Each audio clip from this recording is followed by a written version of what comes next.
Mr. President, we will return the funds of your flagship projects. Ibabalik po namin yan.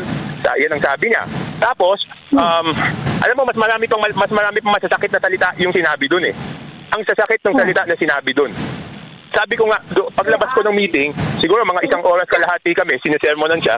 Paglabas ko, nag-usap kami ni Martin, sabi niya, let's try to find out what's the problem. So, galit na galit. Kasi pinangako niya kasi, hindi ganito, pinangako niya na ibabalik niya sa BICAM lahat ng tinanggal. Kaya mas nagalit pa noong January kasi nalaman, hindi naman binalik, binawasan pa lalo. Kaya nga. Kaya nga, bakit nagkaganon? Tapos, pinirmahan din, isa pang problema, pinirmahan kasi ni President Marcos yung budget. Di ba ang nangyari nga noong January, is, tinanggal nga si Saldi. Ganun nga mga kababayan eh. Di ba, imagine ninyo, kunwari kung assuming totoo itong sinasabi ni Toby Chanco, kung nagalit si PBBM, pinagalitan si Tamba sa harap niya, at sinabi, isoli niyo yung pera, yung mga ginagawa niyo, wala akong natatanggap dyan. Unang-una, alam ni PBBM may ginagawang kalokohan. Anong ginagawa ni PBBM? Wala. Di ba? Hinayaan lang niya. Tapos ngayon, sabi niya, isoli niyo yung pera, isoli niyo, halimbawa ito, isoli yung pondo, ibalik. Di ba? Anong nangyari sa NEP para 2025? Mangold nga, di ba? Hindi na nabukhaan. Sabi pa nga ni PBBM, hindi na niya nabukhaan. Pero pinirmahan pa niya. Tinawag pa niya tinawag pa niya PRRD na sinungaling. Kasi wala daw blanco. Perfectly fine naman daw yung 2025 budget. Pinirmahan niya. Ano ibig sabihin dito? Hindi magkatugma yung mga pangyayari at itong mga sinasabi ni Toby Chanco dito, mga kababayan. Duda ako dito Mukhang pinipilit na inililigtas dito ni Toby Chanco si PBBM dito, mga kababayan. Eto, sasabihin ko, opinion ko dito, bakit papagalitan ni PBBM si Martin Romualdez sa harap ni Toby Chanco at sabihin niya yung linya niya na wala akong natatanggap dyan sa ginagawa ninyo. Kasi mga kababayan, nalalaman, mukhang nakikita na ni PBBM ito na itong mga kalokohan nila ay sasabog ito. Kasi nga sa time na ito, November 2024, nag-ingay na si Vice President Sara Duterte dito. September pa lang nag-iingay na si VP Sara. At nakikita na nila na sasabog ito. Kaya naghahanap ito si PBBM ng isang tao na pwedeng magtatanggol sa kanya kung sakaling sasabog ito. Yan yung nakikita kong purpose dito, mga kababayan, kung bakit inimbitahan ni PBBM. Habang inimbitahan ni PBBM si Toby Chanco habang papagalitan niya si Martin Romualdez.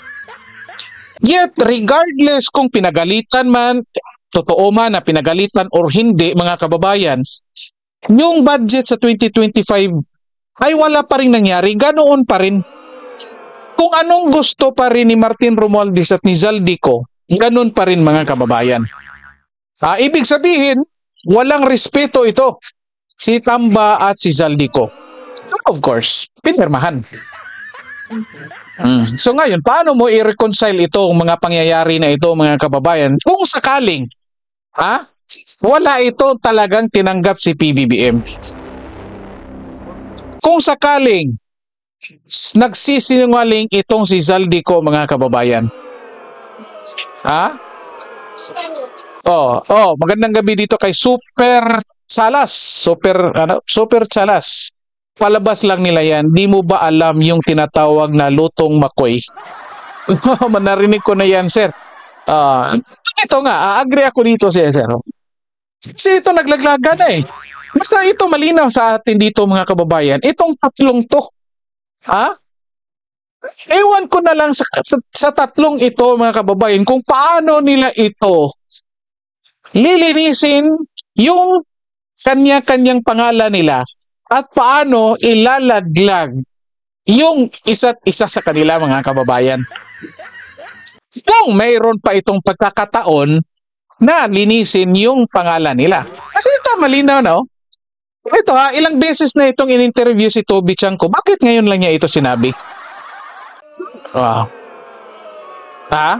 Ilang beses na natin nakita dito yung mga interview ni Toby Chanko, pinag-usapan, yung mga expose niya. Bakit ngayon lang ito sinabi ni Toby Chanko na mayroon palang ganitong pangyayari? Ha?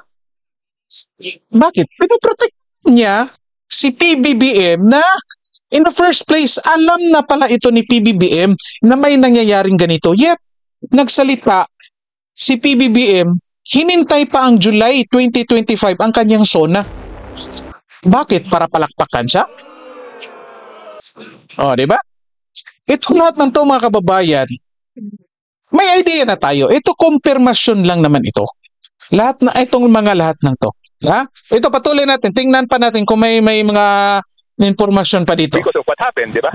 Yes. Okay, Congressman, let's come back to that fateful day, November 24, 2024, Ito. in the afternoon of a Pinabalik. Sunday, nung pinatawag kayo ni Pangulong Bongbong Marcos. That was exactly my question to you. Why do you think you were asked to go? Ba't hindi ayan, na lang oh. diretso si House Speaker Romualdez? Bakit ka Oh, di ba? kasama? Hindi ko na nga alam eh. Ibig sabihin, sa loob-loob ko lang, ay kung papagalitan mo lang pala to, bakit naman, because I didn't know if I would excuse myself or should I stay? Di ba? I stayed na lang there. Iniisip-isip ko nung sinimulan, alis ba ako dito o ano bang gagawin ko? I decided to stay. Yeah. It's curious. Tapos ganito nangyari noon. Tinausap ako ni Martin noon kasi nag-uusap pa kami. Sabi niya sa akin, paano kaya natin ito masosolve? Sabi ko, diniretso ko siya. I told him this. Sabi ko, kasi naman sobra naman si Saldi. Binibenta yung mga projects ng 20%. Kasi kinonfront na siya doon about the corruption eh. In that conversation, kinonfront siya, kinausap siya. Tapos grabe yung corruption dyan sa House. Dinanyan siya. Sabi ko, kasi sabi ko, Speaker, hindi ako nagsasalita sa'yo dati. Baka sabihin mo, nagsusumbong ako. Pero ngayon, tinanong mo ako, sinasabi ko sa'yo, 20% yung bentahan ng project yan, paano naman hindi naman sisingaw yan? Ayan, mga kababayan, malinaw dito ha. Wala ni PBBM talaga. Ha? Malinaw dito. So ito lang nakikita natin, mga kababayan. Imagine niyo yan ha. Atawagin ka, iimbitahan ka, ha? Tapos, para lang maging witness ka sa isang pangyayari na kung saan mayroong papagalitan, paano iisipin mo dyan? Diba?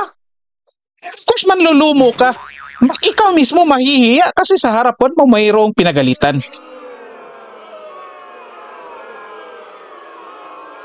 Diba? Ito. Bago natin tapusin, mga kababayan, ito lang nakikita natin dito. Nakalimutan ko tuloy yung anong sasabihin ko. Well, anyway, ito. Itong ginagawa dito ni Toby Chanko, mga kababayan, kung saan ito, late na siya nagsabi, late na niya itong mga pinalabas, alam ito, imagine niyo yan, mga kababayan. Confident si Toby Chanko na walang involvement dito si PBBM at hindi tumanggap ng kickback. Bakit? Kasi raw, sinabi, pinagalitan daw ni PBBM si Martin Romualdez sa harap niya at sinabing, anong yung kalokohan nyo, wala akong kinalaman dyan at wala akong tinanggap dyan. Diba? Yet again, sabi natin, kasi naghahanap lang si PBBM na witness. Ngayon, tanong natin, 24 hours ba nasa tabi si Toby Chanko ni PBBM? Hindi naman, di ba? Ngayon,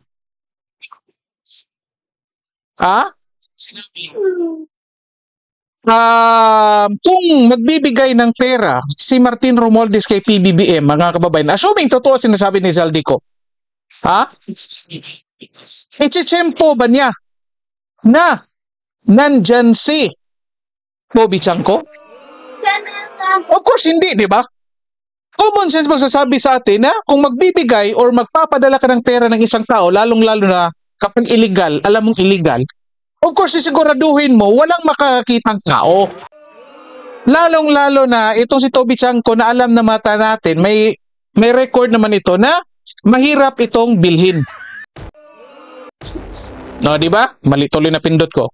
Di ba? Mahirap itong bilhin. So kaya, Of course, kung ako si Martin Romualdez, magpapadala ko ng pera kay PBBM, sisiguraduhin ko walang tao kahit asawa ni PBBM na si First Lady Liza Marcos. Oh, di ba?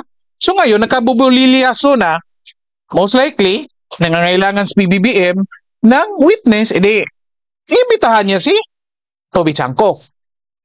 Yan yung nangyayari. Ito yung mga nakikita natin dito ngayon, mga kababayan. Malinaw. Tuturuan na ito. Ha? Oh. Ewan ko na lang kung ano pang mga susunod na mangyayari dito, mga kababayan. Again, until now, naghihintay pa tayo dito sa mga posibleng ilalabas pa ni Zaldico. Ito, tapusin lang muna natin ito, mga kababayan. Tignan, baka magla-live tayo ulit, ipagpatuloy natin itong pinapalabas, sinasabi dito ni Toby Chanco para lang hindi ito masyadong mataas itong live natin ngayon. Okay? So again, i-comment nyo dyan kung anong masasabi nyo dito. So maraming salamat sa lahat ng mga nanonood, lalong-lalo na sa mga nag-comment dito sa live chat natin. Raksam TV at Super Salas. So, maraming salamat po sa pag-comment. So, huwag kalimutan mag-like and share ng videos natin, then pag-subscribe din po ng ating channel. Okay? So, dito na po tayo. Maraming salamat sa lahat at magandang araw po sa inyo. Okay.